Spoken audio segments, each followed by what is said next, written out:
qui nous occupe, c'est bien cette situation particulière qui nous oblige à l'immobilité dans des espaces plus ou moins importants. Et ce qui nous intéresse, c'est ce rapport entre le design et la société, voir comment le design peut peut-être travailler sur ce futur, voir en quoi le design doit être transformé pour pouvoir réagir en effet à cette situation particulière. Je te laisse parler, nous avons 15 minutes. Très bien. Je commence avec un design parce que je porte cette masque, mais je la porte pas devant le nez et la bouche, mais devant le cerveau. Parce que je pense ce qu'il est le plus important, qu'il n'y a pas des infections, des bêtises, des mensonges, etc., qui rentrent dans nos cerveaux en direct. Et je pense la masque pour garder une autonomie intellectuelle et militante est très, très important et elle est encore à inventer. Donc, j'ai la première demande aux designers. Comment on arrive à avoir un média, une culture d'information qui nous permet de trouver et de prendre position dans ce temps. Et tu m'as demandé si je veux faire cette interview en français ou en allemand. Et je dois dire, notamment, ça serait deux interviews différentes parce que pour la France, et ça c'est pour moi la première réponse, et en français, je réagis sur la proclamation de Macron qu'il y a 2 jours, parce que dans ce moment-là, c'est les autorités qui définissent nos quotidiens. Je dois, avec 2-3 mots, analyser comment lui, il définit la manière de travailler dans un contexte français. Et ce que m'a choqué le plus, c'était la définition du contexte du quotidien avec des mots patrie, nation. Il s'est adressé aux compatriotes, où il y a le mot patriote là-dedans. J'ai encore cherché et il existe aussi le mot concitoyen. Et pour moi, il y a déjà très clair une différence entre ces deux utilisations. Et tout son discours était autour de cette logique nationale, avec un geste généreux d'aider les autres avec 10 ou 3 personnes ou profiter de l'aide des autres, mais dans la logique d'une nation qui aide l'autre nation. Donc, sans transgression des frontières, qu'il a aussi encore annoncé une deuxième fois. Et pour moi, j'ai l'impression, parce que je suis 7 ans en France et je vois la succession des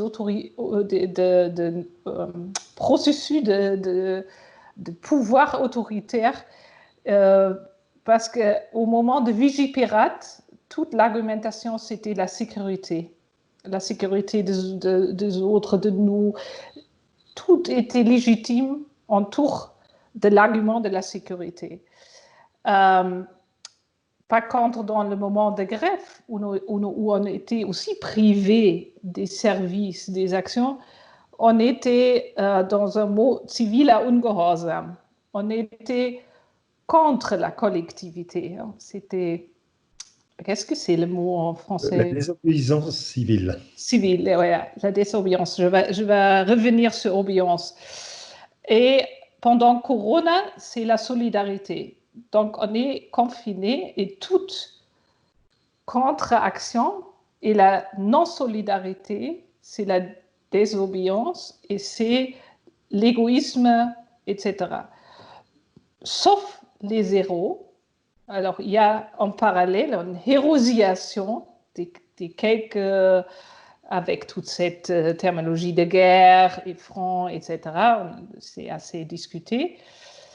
Mais pour moi, voilà, et c'est un regard sociologique sur la société, euh, comment on peut calmer les citoyens et dans son discours et contrôler et gouverner. Et dans son discours, et en comparaison avec d'autres pays en Europe, il n'a pas du tout parlé de l'Europe. Dans cette logique, c'est une question européenne à suivre. C'était pour lui un discours national, que national. Tu le Et compares avec le discours du président allemand, par exemple. d'allemand, que Oui. je vais dire deux mots qui aussi pas que idéal, mais il y a. Mais ce que j'ai voulu dire, c'est et après je termine avec Macron, mais c'est important pour comprendre quel rôle le design doit prendre maintenant, et je vais venir à ça. Euh, il y a deux éléments quand il parle. Et c'est intéressant, le ministère Steinmeier en Allemagne, il n'a pas parlé de je. Je sais que c'est un phénomène français avec un président qui parle je souhaiterais, je. Mais le je, c'était dans le contexte de donner l'ordre et le nous, c'était dans la obéissance. Donc, il y a ces rôles très clairement partagés. Et quand il parle de compatriotes, c'est précisément, c'est pas un citoyen. Je n'ai pas l'intérêt à avoir un citoyen. Est-ce que tu exprimes dans ce point-là la différence au niveau de la responsabilisation du citoyen dans des pays peut-être proches tels que l'Allemagne, la Suisse et la France? Oui, surtout où j'aimerais bien sensibiliser, c'est la infantilisation. Ça veut dire il y a une structure paternaliste qui donne ordre et il n'y a aucune marge d'interprétation, réaction et surtout action. Ça veut dire pour moi, et de plus en plus avec tous ces situations d'exception, je ne l'appelle pas crise d'exception, on est dans une non-action. On ne veut pas que le citoyen agisse sans contrôle. Ça veut dire, et ça c'est un rôle, le design peut maintenant améliorer l'action contrôlée, ou il peut au contraire, et je reviens avec mon mot non existant, capabiliser le citoyen de prendre son rôle responsable dans la société. Et pour moi, tout le travail qu'il doit faire, c'est ça.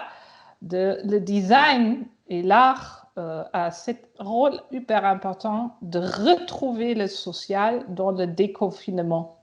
Parce que pour moi, ce mot distanciation sociale, c'est un crime. Ce mot, c'est criminel. C'est le contraire de solidaire.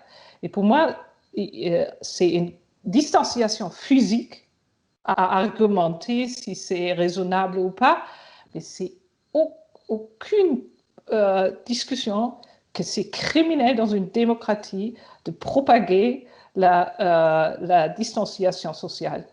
Tout le monde, mes jeunes sociologues, anthropologues, citoyens, êtres humains, sont absolument à l'opposition de ce mot. Et avec ça, il vient aussi quelques autres, comment on dit, appels que j'aimerais faire. Et je m'inclus dans cet appel, hein, parce que je cherche la marche dans laquelle je peux redevenir actif sans mettre en danger les autres, mais au contraire, de réactiver, re-encourager. Je sais que ça existe aussi pas ce en français, mais pour moi, c'est quelque chose pourquoi j'utilise c'est revenir à quelque chose qu'on connaît déjà et qui est une ressource on a et qui doit juste être activé. C'est pas, même pas quelque chose complètement nouveau à inventer. On a tout ce paquet déjà dans la main. Et il faut juste avoir le courage de l'utiliser. Donc, mais les mesures d'État, les mesures d'État, pour moi, c'est soit temporaire, mais pour moi, à long terme, c'est encore plus intéressant. La socialisation, comme on dit, ou la gestion communautaire et d'autres disent nationalisation, mais comme je suis complètement opposée à ce mot, je veux l'éviter et je propose ces deux mots. Faire étatisation que nationalisation. Voilà, mais gestion communautaire pourrait être aussi une alternative des institutions privées, surtout les banques, interdiction à la spéculation, une définition démocratique de soutien, quel type des entreprises ont la légitimité de soutien, une interdiction d'utilisation, parce que ça c'est déjà mis en place, alliance avec Uber, alliance avec Amazon, alliance avec McDonald's, etc., avec toutes ces entreprises qui ont une gestion néolibérale injuste salariale, interdiction, Netflix et tous ces instruments ou une vraie rédaction, c'est pas une sélection et exclusion, mais une rédaction autour de ces médias qui sont en train de nous infiltrer sans contrôle, sans aucun contrôle, où on est addict pour rester à la maison et rester un non-citoyen contrôlé.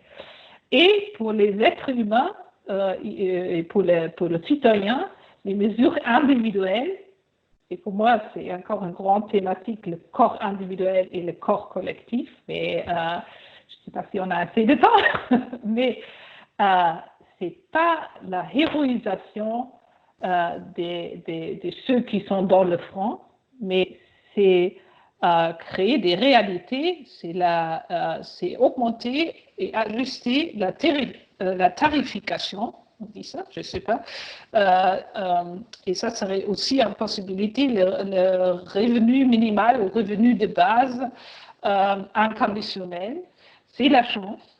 Si c'est une crise, pour moi, c'est une crise qui donne la chance d'installer une autre forme d'économie processuelle, d'accord, une autre forme de démocratie et avec tout ça, autre logique État et pas nation. Et pour moi, c'est une question, on ne peut pas solver cette situation juste territoriale, c'est une question mondiale et ça c'est la grande chance qu'on est impacté tous au monde et c'est hyper important de penser cette question mondiale. Donc, pour faire courte, les designers, et on a tellement beaucoup parlé de design thinking, etc., c'est le moment pour moi de proposer des instruments, des schémas, des systèmes, de créer des systèmes interrelationnels et de comment on peut précisément retrouver le social dans ce déconfinement, comment on règle l'interchange entre le corps individuel et le corps collectif, parce que je pense que un corps collectif malade, un corps individuel ne peut pas se soigner. Tu as encore une minute. Oh, voilà, non, parce que je pense il y a une grande chance et pour moi, je reviens sur ce mot projection. Il faut faire des projets et tout de suite et maintenant. Il y a une commande, une autre commande qui devient une commande de la société qui est déjà là, mais elle n'est pas exprimée, de proposer des choses, pour tester, faire des prototypes, tester-les, rejeter, tant pis. Je suis sûre que cette commande va venir et que ces bureaux du design qui ont développé des alternatives ils ont une grande chance parce que je pense qu'il y a un citoyen qui est demandeur. Et si Donc, on aide à trouver le chemin, ils ce y que sont tu prêts. dis, c'est que le designer doit se mettre dans une sorte de position de think tank et de proposition sans commande. Ça, c'est très clair parce que moi, je la formule. Elle est déjà là, la commande. La commande, c'est citoyens qui ont vécu ça, qui ont accepté ça, qui sont en rage, mais en rage, on est en rage en face du père, en face de la mère.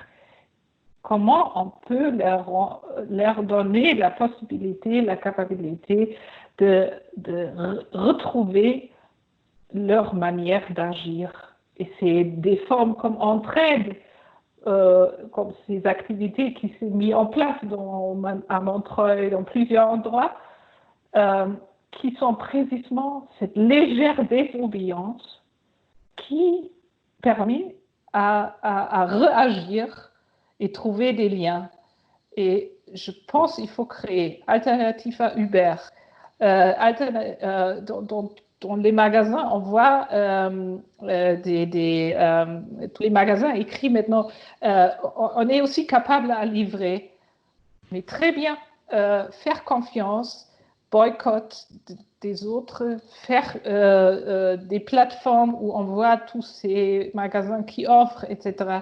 Et pour moi, un danger et on retombe sur la complètement relocalisation et ça serait aussi problématique. Donc, comment on trouve ce lien entre le hyper local et l'international, le mondial. Et dans ça, je pense on trouve un chemin. Il faut aussi nous aider à comprendre le vrai danger. Et pour moi, le vrai danger est vraiment de perdre ce lien entre nous, les citoyens. Et moi, je lutte pour que je puisse embrasser toute personne que je veux embrasser demain et je commence aujourd'hui.